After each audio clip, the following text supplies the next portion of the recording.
किटकिटी सास गर्भवती बहू। एक गांव में कांतम्मा काव्या नाम की सास बहू रहती थी। कांतम्मा बहुत किटकिट करती थी, बहू पर बहुत अत्याचार करती थी। सास कितनी भी तकलीफ देती लेकिन काव्या पलटकर जवाब नहीं देती थी। वो कैसे चिल्लाती थी वो भी किसी को नहीं बताती थी, सब चुपचाप सह लेती थी। काव्या का 8वां महीना चल रहा था, फिर भी कांतम्मा जरा भी दया नहीं दिखाती थी। एक दिन कांतम्मा बाहर जाकर घर आकर हॉल में बैठकर, अरे काव्या, काव्या कहाँ चली गई ये? ऐसे बोलते ही काव्या बाहर से अंदर आकर, जी सासू माँ। कहाँ गई थी? अस्पताल गई थी सासू माँ, आज टेस्टिंग था, अगले महीने डिलीवरी है कह रहे हैं। महीने महीने टेस्ट नहीं करवाएगी तो क्या होगा, मर जाएगी। हमारे जमाने में अस्पताल ही नहीं गए हम। जा मेरे लिए चाय लेकर आ।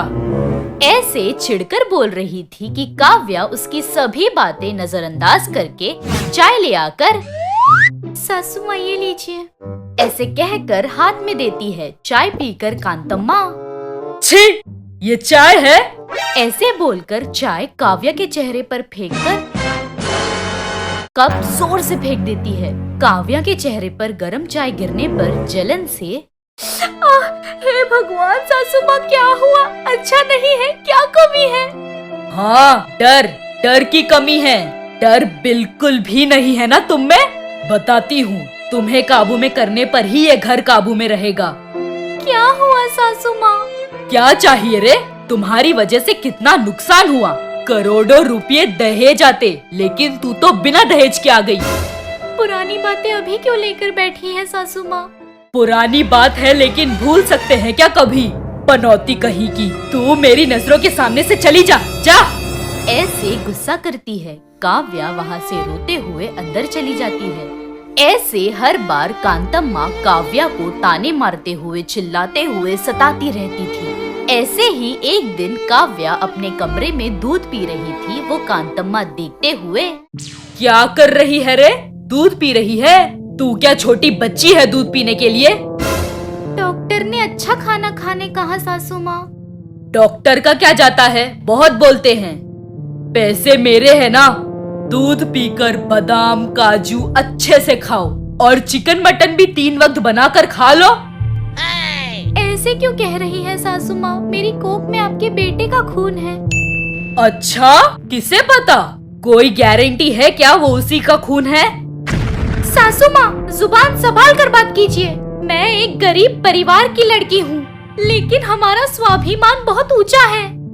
ऐसे बोलते ही कांतम्मा गुस्से से काव्या के सामने आकर एक खींच कर देती है। क्या रे, मुझ पर चिल्लाएगी? तू मेरे बारे में क्या समझती है? काट कर मिर्च लगा दूंगी, समझी ना? छी, आप औरत ही है ना, पेट से हूँ ये देखे बिना ही मार रही है। अगर यहीं पर रहकर चिल्लाएगी तो हाथ ही नहीं लात भी मारूंगी। चुपचाप अंदर जाकर सारे कपड़े धुल दो, जाओ। ऐसे जोर से चिल्लाती है। काव्या रोते हुए वहाँ से उठकर अंदर चली जाती है। तभी पड़ोसी सुशीला आकर सब कुछ देखकर, क्या अम्मा, कुछ ही दिनों में डिलीवरी होने वाली औरत को ऐसे चिल्लाओगी तो पाप नहीं चढ़ेगा क्या? ये बोलने के लिए आप कौन है? ये मेरा घर है। मेरे घर के मामलों में दखल अंदाजी दिखाई तो छोड़ूंगी नहीं, सबको मारूंगी। चुपचाप अपने काम पर ध्यान दो। आप बड़ी हैं इसलिए मेरे घर के दुख सुख बांटने आई थी। छी, तुम ऐसी औरत हो, इस घर में आना ही गलत है। हेलो, किसने बुलाया तुम्हें? तुम खुद से आई हो ना? एक ना एक दिन तुम्हारे पापों का घड़ा जरूर भरेगा। ऐसे बोलकर वहाँ से चली जाती है। वहीं पर खड़ी काव्या को देखकर कांतम्मा गुस्से से, क्या रे, पिक्चर चल रही है, जाओ यहाँ से, ऐसे चिल्लाती है। काव्या वहाँ से कपड़े धुलने की जगह पर जाकर कपड़े धुलकर सुखाकर घर के अंदर आती है। अंदर आते ही कांतम्मा, आ गई? हफ्ते भर से घर नहीं धुला, अच्छे से सर्फ डालकर घर धो दो। मैं बहुत थक गई हूँ सासू माँ, कल सुबह धुल दूंगी या 1 घंटे के बाद कर दूंगी। क्या रे, काम से छुटकारा पाना चाहती है? मैं बाहर जा रही हूँ, 1 घंटे में आती हूँ। मैं आने जब तक घर चमकना चाहिए, नहीं तो तुम्हारी पीठ लाल कर दूंगी। ऐसे बोलकर वहाँ से चली जाती है। सास के जाते ही काव्या बाथरूम में जाकर पानी की बाल्टी उठाने की कोशिश करती है। ऐसे 4 कदम चलते ही बाल्टी के साथ साथ काव्या पैर फिसलकर गिर गई। थोड़ी देर बाद कांतम्मा आकर देखती है, बाल्टी नीचे पड़ी होती है लेकिन काव्या नहीं दिखती। कहाँ है ये? बाल्टी गिराकर कहाँ चली गई? पनौती कहीं की, आने दो, बताती हूँ। ऐसे बोलकर देख रही थी। काफी समय तक काव्या घर नहीं आई थी। अंधेरा होता है पर काव्या नहीं आती। फौरन फोन उठाकर अपने बेटे मोहन को फोन मिलाकर, तुम्हारी बीवी बताए बिना कहीं चली गई है। अच्छा, पागल है, फिर तो उसे शादी से पहले ही भाग जाना चाहिए था। ते ही तुम्हारी दूसरी शादी करवाकर दहेज ले आती। अभी भी कुछ नहीं बिगड़ा, जाने दो उसे, तुम्हारी दूसरी शादी करवा देती हूँ। ऐसे बोलते ही मोहन गुस्सा दर्द सब मिलाकर, ऐसे बोलने के लिए जरा भी शर्म नहीं आई? तुम्हारे बेटे की पत्नी तुम्हारी बहू ऊपर से पेट से है, थोड़ी सी भी इंसानियत न रहकर उससे न जाने क्या क्या करवा रही हो। तुमने कितनी भी तकलीफ दी लेकिन उसने एक भी बार मुझसे शिकायत नहीं की। बगल वाली सुशीला आंटी ने तुम्हारे बारे में बताया, तब मेरे सामने तुम्हारा असली रूप आया। छी, माँ शब्द में प्यार जताया जाता है। उसी माँ के घर पर बहू आती है तो अहंकार क्यों दिखाते हैं माँ? क्या बोल रहा है रे? तुम्हारी दी हुई तकलीफ से मेरी बीवी चक्कर खाकर गिर गई है। वक्त पर मैं आ गया, इसीलिए अस्पताल ले जाकर बचा लिया, नहीं तो क्या हो जाता।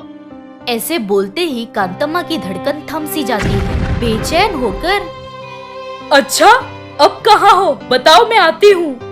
जरूरत नहीं है माँ, अगर बता दिया तो मेरी बीवी को सच में दहेज के तानों से मार दोगी। ये होने नहीं दूंगा। यही आखिरी बार है कि मैं तुम्हें माँ बुला रहा हूँ। हम कैसे हैं, कहाँ हैं, ये भी पता नहीं चलने दूंगा। रखता हूँ। ऐसे बोलकर फोन रख देता है। अपनी बीवी को हर पल हिम्मत दे रहा था। ऐसे उस दिन से मोहन करीब रहकर अपनी माँ को काव्या से बचाकर खुशी से जी रहा था। पैदा करने वाले बेटे ने माता को कुमाता बना दिया। इस बात पर कांतम्मा हर दिन रोती थी, लेकिन संभालने वाला कोई नहीं था। आप सबको प्रणाम। मैं आप सबकी मनपसंद सास हूँ। हाय, और मैं आप सबकी चहेती बहू हूँ। अब से आप लोगों का मन बहलाने के लिए और आप लोगों को खुश करने के लिए हम महा टीवी के साथ आप लोगों से मिलने आ रहे हैं। तो अब देर किस बात की, अभी हमारे चैनल को सब्सक्राइब कीजिए। नोटिफिकेशन के लिए घंटी बजाना ना भूलिए। आपको सास पसंद है या बहू पसंद है? कमेंट्स में जरूर लिखिए।